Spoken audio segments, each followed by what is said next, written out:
कमाईपेक्षा सवयी श्रीमंत बनवतात. कसं काय, कसे शक्य आहे, तुम्हाला सांगतो विस्तारमध्ये. व्हिडिओ पूर्णपणे बघा. चला तर मग व्हिडिओला सुरुवात करूया. एका घरात महिन्याची 1 तारीख उजळली होती. मोबाईलवर मेसेज आला, सॅलरी क्रेडिट. क्षणभर चेहऱ्यावरती आनंद आला.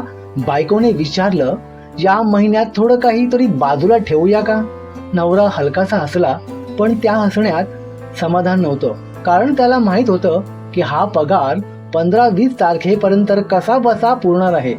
घरभाडं, लाईट बिल, मुलांची फी, किराणा, EMI, औषधं आणि अचानक येणारे खर्च.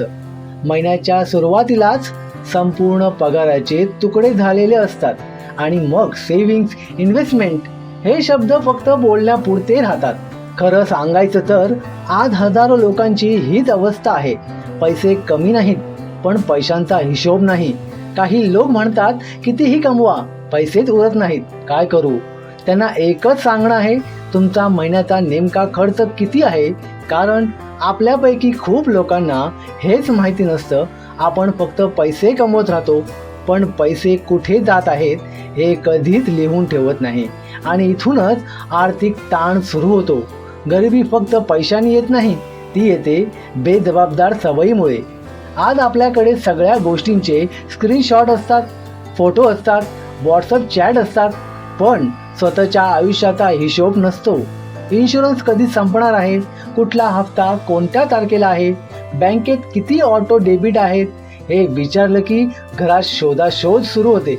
आणि ही फक्त कागदांची अव्यवस्था नसते, ही आयुष्याची अव्यवस्था असते. कारण जिथे हिशोब नसतो तिथे भविष्य सुरक्षित नसते. एक गोष्ट लक्षात ठेवा, ज्या घरात पैशांचा आदर केला जातो त्या घरात पैसा टिकतो. आणि पैशांचा आदर म्हणजे काय, तर प्रत्येक रुपयाचा हिशोब. तुम्ही महिन्याला किती किराणा आणता, किती पेट्रोल लागतं, किती मेडिकल खर्च होतो, किती फालतू खर्च होतो, हे सगळं जेव्हा तुम्ही लिहायला सुरुवात करता तेव्हा खरा धक्का बसतो. कारण आपल्याला समजतं आपण गरजेपेक्षा जास्त भावनांमध्ये खर्च करतो. कोणाचं लग्न, कोणाची पार्टी, कोणाचा वाढदिवस, लोक काय म्हणतील, या सगळ्या गोष्टींमध्ये आपण स्वतःचं भविष्य विकत असतो. आणि मग अचानक एखादी मेडिकल इमर्जन्सी आली, नोकरी गेली, व्यवसाय मंदावला की माणूस पूर्णपणे तुटून जातो. कारण त्याच्याकडे पैसेच नसतात. पण त्याहून मोठी गोष्ट म्हणजे त्याच्याकडे तयारी नसते. म्हणून प्रत्येक घराने एक नियम ठेवला पाहिजे, तुमच्या कमाईचे 3 भाग करा. पहिले 50% हे गरजेच्या खर्चासाठी, घरभाडं, किराणा, लाईट बिल, शाळेची फी, EMI हे खर्च टाळता येत नाहीत. पुढचे 30% हे इच्छा आणि सामाजिक गोष्टींसाठी, फिरायला वगैरे, हॉटेलिंग, कार्यक्रमला जाणे, शॉपिंग करणे. आयुष्य जगालाही पैसे लागतात, पण त्या आनंदासाठी उद्याला विकू नका. आणि सर्वात महत्त्वाचे 20% हे तुमच्या भविष्याचे पैसे आहेत. त्यातले काही इमर्जन्सी फंडमध्ये, कारण संकट सांगून येत नाही.